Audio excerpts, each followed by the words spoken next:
Well, millions of people are expected to visit the Strip this summer, but not all of them are going to be ready for this extreme heat. Community Ambulance reports heat-related calls have been multiplying in just a few weeks. 8 News Now reporter Ryan Matthew explains the risk on the Strip.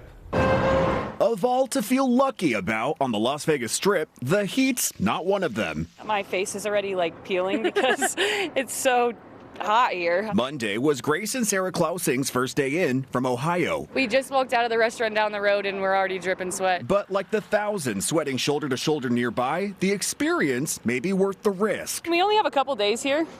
Never been here before, so we're not going to just sit inside the whole time. And they'll need to be careful along the way. Heat is radiating off metal handrails and other fixtures of the Strip without even touching it. Over 10 million visitors could make their way through the Strip this summer, as they did in 2023. And the work for the company responsible for their emergencies is heating up. Of the handful of ambulance agencies working in Clark County, it's always a hotel room that's at the furthest end.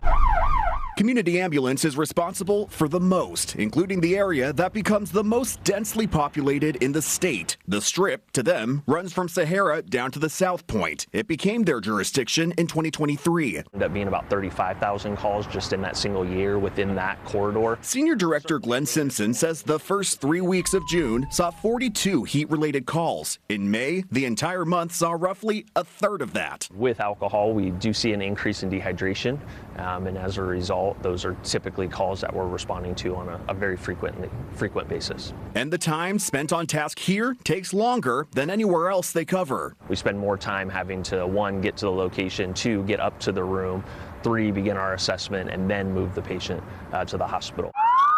Now in their second year on the Strip, they're taking learned lessons from year 1, like where to best position ambulances to best respond, as the amount of heat-related calls are only expected to rise from here. Ryan Matthew, 8 News Now. And it's a message that sounds like a broken record, but Community Ambulances urges anyone in the sun to drink plenty of water. Dehydration, one of the most common heat-related calls that the agency responds to. Also, keep your electrolytes high.